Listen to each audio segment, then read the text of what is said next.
शुरुआत इस वक्त की बड़ी खबर से करेंगे। राज्यसभा में मरकजी वजीर दाखिला अमित शाह ने खिताब किया है। चिदंबरम ने फर्द को दहशतगर्द करार देने पर सवाल उठाया था। उन्होंने कहा कि जब तंजीम पर पाबंदी है तो ऐसा क्यों? ये इसलिए है कि वही शख्स मुख्तलिफ नामों से तंजीमें बनाता है। हम कब तक तंजीमों पर पाबंदी आयद करते रहेंगे? अमित शाह ने चिदंबरम का जवाब देते हुए कहा। आपको बता दें कि राज्यसभा में तमाम बातें मरकजी वजीर दाखिला अमित शाह ने रखी। इससे पहले पी चिदंबरम ने फर्द को दहशतगर्द करार देने पर सवाल उठाया था, जिसका जवाब देते हुए राज्यसभा में मरकजी वजीर दाखिला अमित शाह ने खिताब किया। और इस वक्त आपको सीधे लिए चलते हैं Rajya Sabha.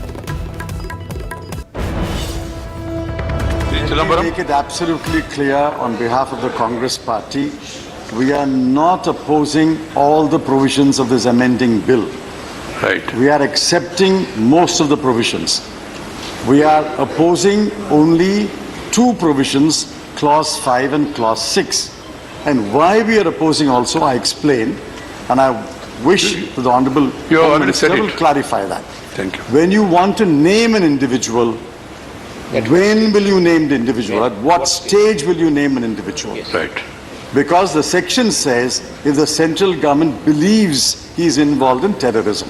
What is the stage when you will name him? If you Right. clarify that, at what stage, we may reconsider our position. But the Act is unclear Right, about it. Mr. It Number. can name any time. and Minister, therefore, we are opposing those Minister to sections. respond to this. मान्यवर, What stage? मैं उनकी चिंता से सहमत हूं। इस स्पष्टता कानून में होनी चाहिए, परंतु परिस्थिति भी काफी जटिल है मान्यवर। जैसे कुछ आतंकवादी विदेश में भाग गए हैं, अब उनको इंट्रोगेशन के बाद ही करेंगे, ऐसा कैसे कर सकते हैं?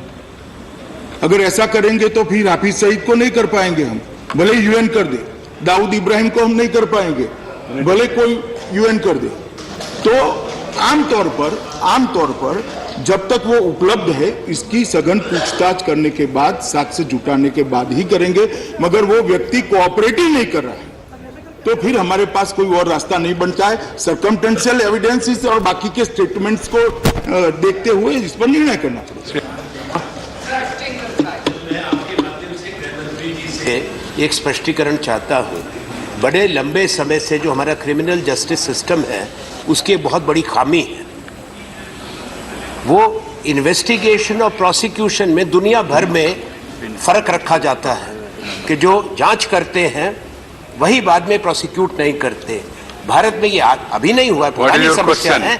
आप क्या प्रोसिक्यूशन को अलग कर देंगे इन्वेस्टिगेशन से, ताकि सही रूप में न्याय हो? और दूसरा, सुप्रीम कोर्ट ने निर्देश दिया है, संसद को कहा है कि कानून बनाए मॉब लिंचिंग के खिलाफ भी। क्या आपकी सोच है उसके बारे में?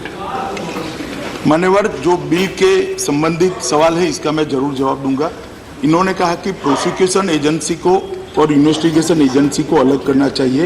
एक नीति विषयक निर्णय है, ये बिल के अंदर अमेंडमेंट के अंदर वो समाहित नहीं हो सकता। परंतु मैं एक बात आपको जरूर कहना चाहता हूं, जो दिग्विजय सिंह जी ने, माननीय सदस्य ने, सभापति महोदय उठाई कि अपील क्यों नहीं करते। एनआईए के अंदर अपील के प्रोविजन को बहुत स्पष्ट किया गया है कि इसके अंदर आईओ और आईजी दोनों मिलकर एक ओपिनियन मेकअप करते हैं।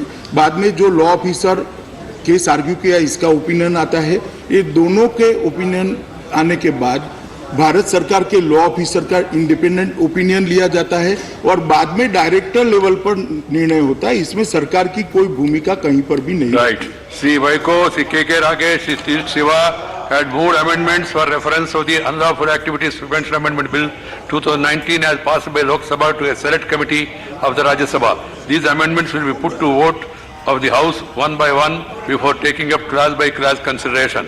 I shall put the amendment moved by Sri Vaiko for the reference of the Unlawful Activities Amendment Bill 2019 as passed by the Lok Sabha to a select committee of Rajya Sabha to vote. The question is that the bill further to amend the Unlawful Activities Act 1967 as passed by the Lok Sabha be referred to a select committee of Rajya Sabha consisting of the following members: Sri Tiruchi Siva, Sri T.K. Rangarajan, Sri Manish Gupta, Professor Manoj Kumar Jha, Sanjay Singh, Sri Revati Raman Singh, Sri Bhunesh Kanita, Sri Binay Viswam, Srimati Vandana Chavan and Ms. Dola Sen, with instruction to report the last day of the first week of the next session of the Rajya Sabha. Those in favor please say aye. Those against will please say no. I think the noes have it, the noes have it, the noes have it, the noes have it. The amendment is negative. In case of division.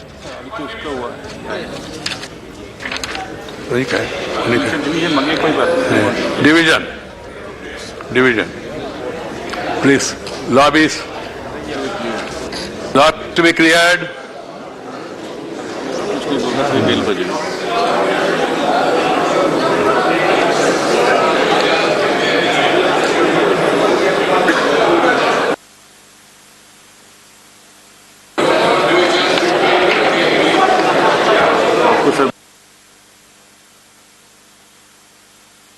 Okay. Lobbies to be cleared.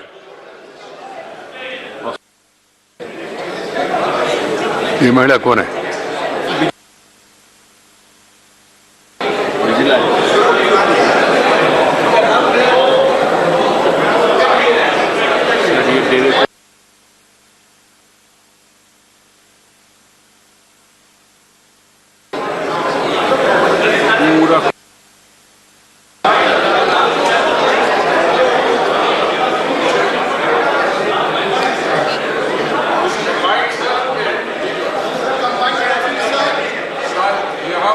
All the amendments together. Not combined. Not combined. तो सीधी तौर पर तस्वीरें कुछ देर पहले हम आपको राज्यसभा से दिखा रहे थे, जहां पर पी चिदंबरम के जरिए जो सवाल उठाए गए थे कि किसी फर्द को दहशतगर्द करार दिए जाने को लेकर उन्होंने कुछ देर पहले सवाल उठाया था, जिसका जवाब एक बार फिर से मरकजी वज़ीर दाखिला देते हुए नजर आए। तस्वीरों के जरिए हम आपको दिखा रहे थे उन्होंने उस वक्त क्या कुछ कहा था मरकजी वज़ीर दाखिला ने। आइए एक बार फिर से आपको सुनाते हैं। खिलाफ जो मामले एनआईए रजिस्टर्ड करती है वो बिल्कुल जटिल प्रकार के मामले होते हैं। इनके अंदर साक्ष्य मिलने की संभावनाएं कम होती है। अंतर्राज्य मामले होते हैं, अंतर्राष्ट्रीय मामले होते हैं। और जब एनआईए के अंदर एनआईए एक दरखास्त लेकर आती है कानून का उपयोग कर अभी हम संस्थाओं को आतंकवादी संस्था घोषित कर सकते हैं। ये जब करते हैं तो चिदंबरम जी ने कहा कि भाई संस्था तो व्यक्ति से बनती है, जब संस्था को आप आतंकवादी घोषित करते हो तो व्यक्ति को घोषित करने की जरूरत क्या है। मेरा तर्क भी आतंकवादी व्यक्ति को घोषित करने के लिए यही भी है कि संस्था व्यक्ति से बनती है, इसके संविधान से नहीं बनती। एक संस्था पर प्रतिबंध लगाते हैं, वो दूसरी संस्था खोल लेते हैं। प्रतिबंध लगाने में उसके इसके लिए प्रूफ इकट्ठा करने में और 2 साल चले जाते हैं, तब तक वो आतंकवाद फैलाते रहते, विचारधारा उनकी फैलाते रहते हैं, घटनाएं करते रहते हैं। मैं भी यही कहता हूं आपके माध्यम से माननीय चिदंबरम साहब को कि घटना व्यक्ति नहीं करता और संस्था नहीं करती, व्यक्ति करता है। मगर कानून की छिद्रों का उपयोग कर व्यक्तियां नाम बदलते रहते हैं जब संस्थाओं के, और कई उदाहरण है मान्यवर ऐसे। अनेक लोगों ने अपने संस्था बंद, जैसे ही प्रतिबंध लगता है बंद, नई दुकान खोली, उस पर प्रतिबंध लगाओ, तीसरी दुकान खोली। कब तक प्रतिबंध लगाते गए? जब तक व्यक्ति को टेररिस्ट घोषित नहीं करते, इनके काम पर, इनके इरादों पर चेक लाना असंभव। और ये कानून, आतंकवाद कोई अपने अकेले देश की समस्या नहीं है मान्यवर। आतंकवाद वैश्विक समस्या है। दुनिया के कई देशों के अंदर आतंकवाद से पीड़ित सबने अपने अपने कानून बनाए। हम तो थोड़ा लेट ही हो गए मान्यवर। मैं बताना चाहता हूं, यूएसए में व्यक्ति को आतंकवादी घोषित करते हैं, पाकिस्तान में करते हैं, चीन में करते हैं, इजराइल में करते हैं, यूरोपियन यूनियन में करते हैं, और यूएन सिक्योरिटी काउंसिल के रेजोल्यूशन 1267 और 1333 के तहत यूएन भी घोषित करते। और मुझे नहीं मालूम पड़ता कि हमें क्या डर पड़ा है मन के अंदर। और दुरुपयोग की बात कम से कम कांग्रेस के मित्र न करे तो अच्छा है, क्योंकि दुरुपयोग क्या, उनका जो इतिहास है मैं कहने जाऊंगा तो 7 तारीख तक मेरा भाषण चालू रहेगा, मगर दुरुपयोग का इतिहास खत्म। तो मरकजी वजीर दाखिला अमित शाह को आप सुन रहे थे, राज्यसभा में उन्होंने कुछ देर पहले बयान दिया था और ये वजाहत वो इसलिए पेश कर रहे थे क्योंकि पी चिदम्बरम की जानिब से सवाल उठाए गए थे कि किसी एक फर्द को दहशतगर्द क्यों करार दिया जाता है। इस ताल्लुक से उन्होंने वजाहत पेश की। फिलहाल आगे बढ़ेंगे, दूसरी बड़ी खबर का रुख कर लेते हैं जो कि मेरठ से आ रही है। इस वक्त की बड़ी खबर आपको मेरठ से दे रहे हैं, जहां पर ईद उल अजहा में ऊंट की कुर्बानी को लेकर बड़ा फैसला किया गया है। मेरठ में ऊंट की कुर्बानी पर पाबंदी आयद कर दी गई है। एसएसपी मेरठ के हवाले से बड़ी खबर है, ईद उल अजहा पर मेरठ में ऊंट की कुर्बानी नहीं होगी। तो इस वक्त की बड़ी खबर उत्तर प्रदेश के मेरठ से दे रहे हैं। मेरठ में ऊंट की कुर्बानी पर पाबंदी आयद कर दी गई है। एसएसपी मेरठ ने इस पूरे वाकये की इत्तला दी है। ईद उल अजहा पर मेरठ में ऊंट की कुर्बानी नहीं होगी। आपको बताते हुए चलें कि मेरठ में पहले से ही ईद उल अजहा को लेकर 144 दफा नाफिज है। इस हवाले से मजीद अपडेट हासिल करेंगे, रुख करेंगे मेरठ का। हमारे साथ हमारे नुमाइंदे तंजीर अंसार जुड़ रहे हैं। तंजीर अंसार, इस हवाले से मजीद तफसीलात।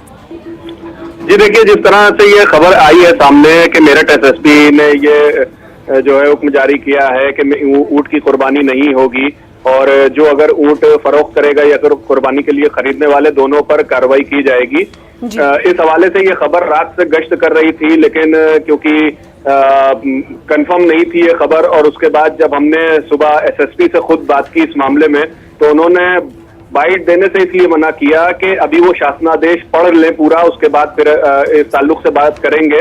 और जब हमने पूछा कि क्या ऊंट की कुर्बानी पर इस तरह से जो है पाबंदी लगाई गई है और कार्रवाई की बात की गई है, तो उन्होंने बात को टालने की कोशिश की। उन्होंने मना भी नहीं किया और इस मामले में बाइट भी नहीं दी। उन्होंने कहा कि शासनादेश पहले पढ़ लिया जाएगा और उसके बाद इस हवाले से जो है जानकारी दी जाएगी। लेकिन जिस तरह से खबर आ रही है, ये कहा जा रहा है कि ऊंट को लेकर कोई ना कोई ये बात प्रशासन की तरफ से जारी किया गया है, इस तरह का शासनादेश, और ये जिला इंतजामिया को और पुलिस इंतजामिया को इस बात की खबर है और इसी के बाद ये सारा मामला उठा है और इस पे जो है पुलिस ने इस तरह का बयान जो है वो जारी किया है।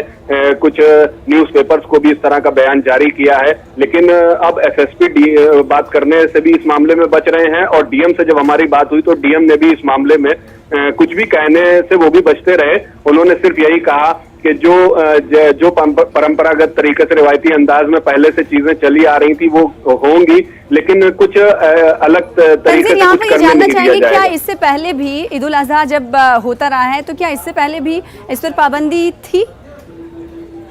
बिल्कुल नहीं, आज तक कभी भी ऊंट की कुर्बानी पर पाबंदी नहीं है। जिस तरह से यहाँ मुस्लिम समाजी और मिल्ली तंजीमों का एक बयान भी जारी किया उन्होंने, और आज सुबह क्योंकि 2 दिन के दौरे पर हैं यहाँ पर additional chief secretary Rama Raman, उनसे भी मुलाकात की है जमीयत उलमा के डेलीगेशन ने और इस मामले में उनके सामने भी बात उठाई है। तो पहले कभी भी इस तरह की पाबंदी नहीं रही। जो भी जानवरों पर कुर्बानी जायज है उन पर कुर्बानी होती है। जो ममनुआ जानवर हैं उसकी कुर्बानी खुद ही मुस्लिम समाज नहीं करता है। और जिस तरह से गाय को लेकर कुर्बानी पर पाबंदी लगाने की बात पहले की जाती थी और ये कहा जाता था कि गाय की कुर्बानी कई जगह दी जाती है, लेकिन इस तरह का कोई भी मामला पहले सामने नहीं आया क्योंकि ममनुआ जानवरों की कुर्बानी मुस्लिम समाज नहीं करता है और इसके लिए अपील भी जारी करता है कि इस तरह का कोई भी हरकत अंजाम ना दे और ना करे जिनसे हिंदू भाइयों के जज्बात जुड़े हुए हैं। लेकिन ऊंट की कुर्बानी पर कभी भी कोई सवाल नहीं उठा है। लेकिन इस तरह का जब बयान और इस तरह की खबरें जब आ रही हैं तो एक नया इसको लेकर तनाज़ा पैदा हो गया है। वहीं मुस्लिम समाजी और मिल्ली तंजीमों के जिम्मेदारान का कहना है कि इससे ये मतलब ये जबरदस्ती है एक तरह से कि जिन जानवरों पर कुर्बानी जायज है। मिल्ली तंजीमों की जानिब से इस पर तशवीश का इजहार किया गया है, तो क्या मिल्ली तंजीमें जाके इंतजामिया से मुलाकात करने वाली इस हवाले से? जी बिल्कुल, सुबह ही जाके जमीयत उलमा के जो यहाँ के शहर के सदर हैं उन्होंने जाके एडिशनल चीफ सेक्रेटरी से मुलाकात की है। वो 2 दिन के मेरठ दौरे पे हैं और तमाम इंतजामात का और तरक्याती कामों का जायजा लेने के लिए यहाँ पर आए हुए हैं। तो इस सिलसिले में भी उनसे बात की है। जब रात से ये इस तरह की खबरें जो है गश्त करने लगी तो इस चीजों को लेके उन्होंने बात की है और अपना मेमोरेंडम भी उनको पेश किया है। और अभी ये उम्मीद ठीक की है। जा रही है कि और भी डेलीगेशन और मुस्लिम समाजी और मिली जिम्मेदारान इस मामले में डीएम और एसएसपी से भी बात करेंगे। ठीक है, इस फैसले के बाद इंतजामिया की इस पाबंदी के बाद मिली तंजीमों तशवीश का इजहार किया है और इस हवाले से कई वक्त मुलाकात भी करेगा। बेहद शुक्रिया तंजीर अंसार हमारे साथ जुड़ने के लिए और इस हवाले से मजीद तफसीलात फराहम करने के लिए। फिलहाल आगे बढ़ेंगे, दूसरी बड़ी खबर का रुख कर लेते हैं जो कि उत्तर प्रदेश के दारुल हुकूमत लखनऊ से आ रही है। उन्नाव मुतासरा की हालत नाजुक बनी हुई है। हमने आपको बताया लगातार 5 दिनों से मुतासरा ट्रॉमा सेंटर में दाखिल है और इस हवाले से मजीद प्रोसीडिंग्स आपको बता रहे हैं कि उन्नाव रेप मुतासरा की हालत नाजुक लगातार बनी हुई। इससे पहले सुप्रीम कोर्ट में इस मामले को लेकर सुनवाई हुई है। आज ही सुप्रीम कोर्ट ने हालांकि कहा है कि मुतासरा की हालत इतनी नाजुक है तो उसे एयरलिफ्ट नहीं किया जा सकता, लिहाजा उसका इलाज लखनऊ के ट्रॉमा सेंटर में ही जारी रहे। अगर बात मुतासरा खातून की बहन की जाए तो उन्होंने न्यूज़ 18 से बातचीत करते हुए कहा था कि वो मुतमईन हैं, जो इलाज मुआलजा जारी है लखनऊ के ट्रॉमा सेंटर में। इस बीच खबर ये आ रही है कि ट्रॉमा सेंटर लखनऊ में दाखिल इस्मत रेजी की मुतासरा की हालत लगातार नाजुक बनी हुई है। कोई सुधार नहीं देखा जा रहा है मुतासरा की हालत में। ऋषभ मनी मजीद अपडेट के साथ हमारे साथ जुड़े हुए हैं, लगातार उनसे हम बातचीत कर रहे हैं। ऋषभ बताइएगा, कहा यह जा रहा है कि मुतासरा की हालत में कोई रेप पीड़िता की हालत में कोई सुधार नहीं देखा जा रहा है। जी देखिए, अभी जो मेडिकल बुलेटिन जारी हुआ जो पोस्टर से कंफर्म हुआ उसको यही बताया गया है कि वो अभी भी वेंटिलेटर पे हैं, उनकी हालत नाजुक बनी हुई है। जब इतवार को उनको एडमिट कराया गया था वही हालत उनकी अभी भी बनी हुई है। हालांकि उनके परिवार ने सेटिस्फेक्शन दिखाया है कि नहीं, फिलहाल कहीं बाहर ले जाने की ज़रूरत नहीं है, यहाँ पर लखनऊ के अस्पताल में जो इलाज हो रहा है वो उससे फिलहाल खुश हैं। जी ऋषभ, कुछ देर पहले हमने देखा कि सुप्रीम कोर्ट इस मामले पर सुनवाई कर रहा था। सुप्रीम कोर्ट ने कहा कि मुतासरा को वहीं रखा जाए ट्रॉमा सेंटर में, तो क्या हालत नाजुक होने की वजह से उसे शिफ्ट नहीं किया जा रहा दिल्ली? जी देखिए, ये फैसला डॉक्टर्स को लेना था और यहाँ पे डॉक्टर्स का भी यही मानना है कि हालत इस वक्त इतनी अच्छी नहीं है कि उनको एयरलिफ्ट करा के कहीं और शिफ्ट करवाया जाए। यहाँ पे ही बेहतर सुविधाएं उनको दी जा रही हैं और कोशिश की जा रही है और जो बेहतर से बेहतर हो सकता है वो सारे मेडिकल एड और इक्विपमेंट फैसिलिटीज उनको अवेलेबल कराई जाएं।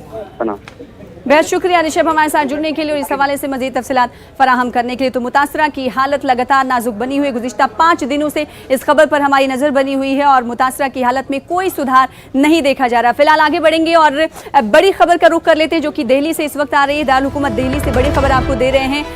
इस वक्त बच्चों के बढ़ते खुदकुशी के मामले में नोटिस जारी किया गया है। सुप्रीम कोर्ट ने दिल्ली हुकूमत और दिल्ली पुलिस को नोटिस जारी किया है। आरटीआई की बुनियाद पर मफाद आमा की अर्जी दाखिल की गई थी। तो इस वक्त की बड़ी खबर आपको दे रहे हैं दारुल हुकूमत दिल्ली से, जहां पर बच्चों के बढ़ते खुदकुशी के मामले पर नोटिस जारी किया गया है। सुप्रीम कोर्ट ने दिल्ली हुकूमत और दिल्ली पुलिस को नोटिस जारी किया है।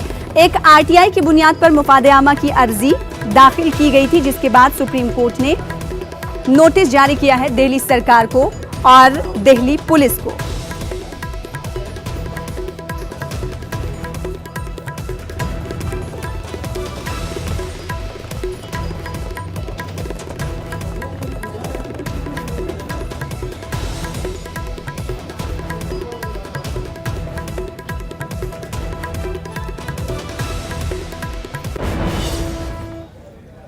और अब बात हुजूमी तशद्दुद की कर ले। जिस तरीके से हम देख रहे हैं कि लगातार हिंदुस्तान के मुख्तलिफ रियासतों में हुजूमी तशद्दुद का मामला सामने आ रहा है और बिहार के दानापुर में एक ताज़ा मामला हुजूमी तशद्दुद का सामने आया है।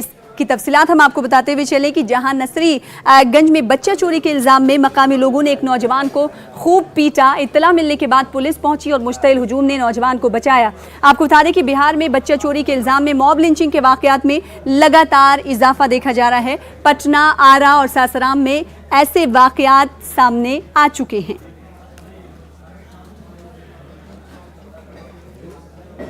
वहीं अगर बात पटना की कर ली जाए, बिहार के दारुल हुकूमत वहां पर भी हुजूमी तशद्दुद का मामला सामने आया है। आपको बता दें कि पटना के करीब नेवरा में बच्चा चोरी के इल्ज़ाम में एक हुजूम ने शख्स को बुरी तरह पीटा। इत्तला मिलने पर पुलिस पहुंची और मकामी लोगों ने पथराव किया। मकामी लोगों के पथराव से नेवरा ओपी KSI जख्मी हो गया। पुलिस का कहना है कि अभी तक कहीं से भी बच्चा चोरी की वारदात सामने नहीं आई, लेकिन शक में कई मकामात पर मॉब लिंचिंग के वाकयात सामने आए हैं।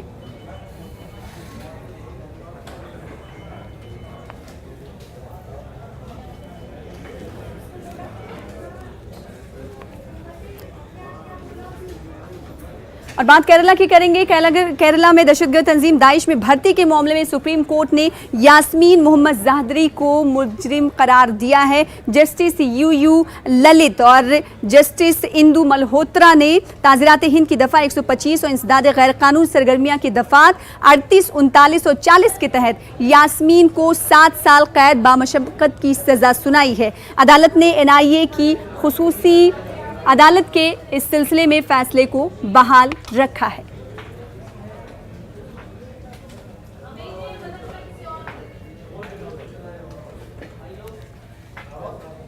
इस हवाले से मजीद अपडेट हासिल करेंगे, रुख करेंगे हमारे साथ हमारे नुमाइंदे सुशील पांडे जुड़ रहे हैं उनका। सुशील, एक बड़ा झटका यास्मीन मोहम्मद ज़हदारी के लिए। जी बिल्कुल शना, देखिए एक बड़ा झटका जरूर है क्योंकि ISIS रिक्रूटमेंट को लेकर फिलहाल की हाईकोर्ट में जो उन्होंने अपील की थी और हाईकोर्ट के ऑर्डर को चैलेंज किया था, लेकिन सुप्रीम कोर्ट से फिलहाल राहत नहीं मिली है। सुप्रीम कोर्ट ने इस पूरे मामले में 7 साल की सजा दी है इस पूरे मामले को लेकर, और सुप्रीम कोर्ट ने टिप्पणी भी की है कि अगर ऐसी चीजें हो रही हैं तो ये गंभीर इशू है और जांच एजेंसी को इस मामले में सख्ती से जांच करनी चाहिए। तो ये कहीं ना कहीं एक बड़ा आदेश सुप्रीम कोर्ट का है कि जिस तरह देश भर में युवाओं का रिक्रूटमेंट किया जा रहा है जिहाद के नाम पर, उसको लेकर सुप्रीम कोर्ट का फैसला एक लार्जर इशू पर देखा जा सकता है। जी बेहद शुक्रिया सुशील हमारे साथ जुड़ने के लिए, अपडेट फराहम करने के लिए। और बड़ा झटका दहशतगर्द तंजीम दाइश में भर्ती के मामले में बड़ा झटका मिला है। 7 साल कैद बामशक्कत की सजा सुनाई गई। इस हवाले से मजीद अपडेट फराहम कर रहे थे हमारे साथ हमारे नुमाइंदे सुशील पांडे।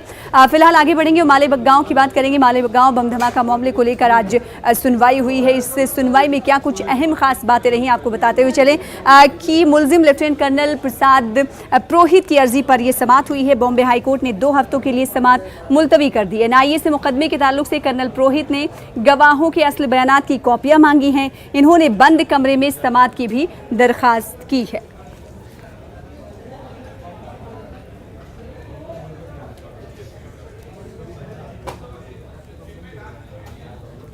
अब एक ऐसी खबर की बात करने जा रहे हैं जो दिल दहला देने वाली और काफ़ी हैरान कर देने वाली है, क्योंकि बेटियां अपने बाप के लिए काफ़ी अहमियत की हामिल होती हैं। और एक ऐसी खबर की बात हम करने वाले हैं जो उस बात पर जो भरोसा कायम है वो कहीं ना कहीं टूटता हुआ नजर आएगा। जी हाँ, क्या बाप अपनी बेटी को लेकर इतना बेरहम हो सकता है कि वो अपनी ही बेटी को मौत के घाट उतारने पर तुल जाए? इतनी बेरहमी से पीटा कि बेटी की हालत नाजुक हो गई। जी हाँ, स्क्रीन पे आप देख सकते हैं किस तरह एक बाप अपनी 15 साला बेटी को बुरी तरह से पीट रहा है। बताया जा रहा है कि बेटी का जुर्म सिर्फ इतना था कि उसने एक बूढ़े शख्स से शादी करने से इनकार कर दिया। बस इसी बात पर बाप के गजब का उसे सामना करना पड़ा। मामला आसाम के नागौन जिलों का है। अभी मुतासरा नागौन सिविल अस्पताल में जेर इलाज है और पुलिस इस पूरे मामले की तफ्तीश कर रही है।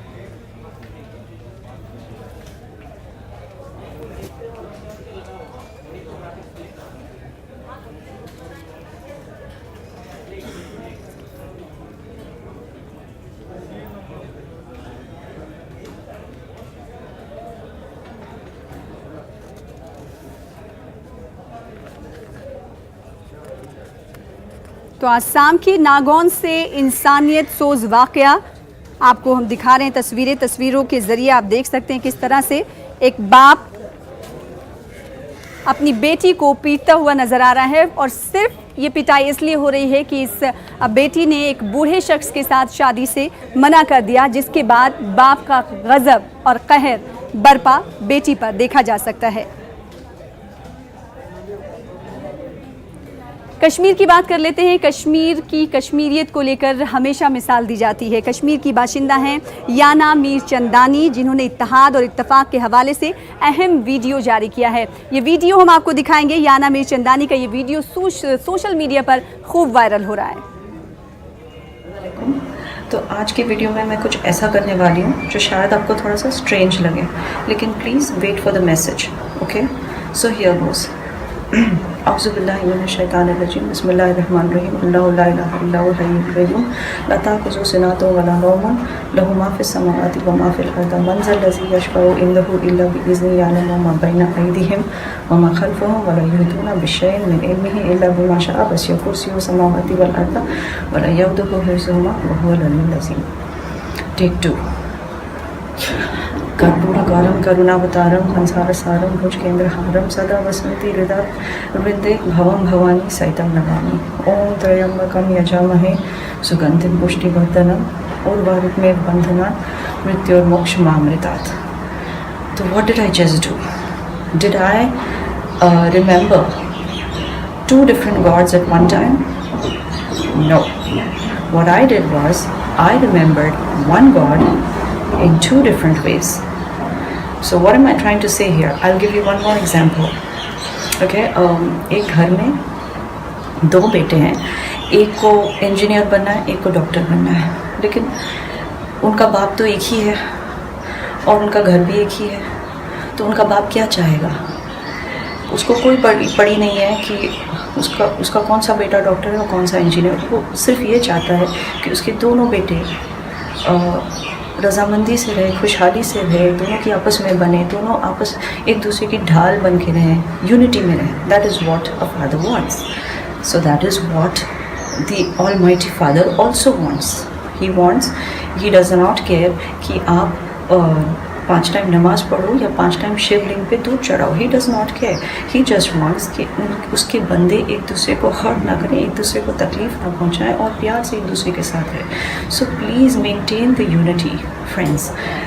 As Indians our biggest the beauty of being an Indian, our biggest strength is intercultural unity.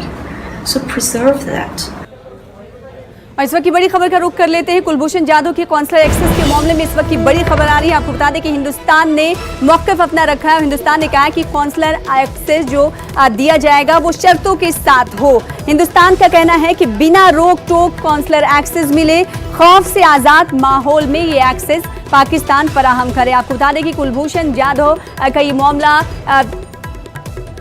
CGI पहुंचा, इंटरनेशनल कोर्ट ऑफ जस्टिस पहुंचा और वहां से ये फैसला आया कि कुलभूषण जाधव को पाकिस्तान एक्सेस, कौंसलर एक्सेस फराहम कर देगा। जिसके बाद हमने देखा कि कल पाकिस्तान की वज़ारत ख़ारजा की जानिब से ये कहा गया कि हम कौंसलर एक्सेस देने के लिए तैयार हैं और उसके बाद हिंदुस्तान के मौक़िफ़ का इंतज़ार था। हिंदुस्तान ने भी अपना स्टैंड क्लियर कर दिया है। हिंदुस्तान ने कहा है कि बिना रोक टोक के कौंसलर एक्सेस पाकिस्तान फराहम करे और आज़ाद माहौल मिले इस पूरे मामले की काउंसलिंग करते वक्त। कुलभूषण जाधव को कौंसलर एक्सेस देने के मामले में पाकिस्तान की हमने देखा कि गुज़िश्ता दिनों इंटरनेशनल कोर्ट ऑफ जस्टिस में खरी हुई थी। पाकिस्तान को कहीं ना कहीं मुंह तोड़ जवाब भी मिला था इंटरनेशनल कोर्ट ऑफ जस्टिस में, जिसके बाद पाकिस्तान तैयार हो गया था कि कुलभूषण जाधव के मामले में कौंसलर एक्सेस दिया जाएगा। अब हिंदुस्तान की जानिब से भी अपना स्टैंड क्लियर कर दिया गया है। हिंदुस्तान ने कहा है कि इस मामले में बिना रोक टोक के पाकिस्तान कौंसलर एक्सेस फराहम करे और आज़ाद माहौल भी फराहम करे पाकिस्तान।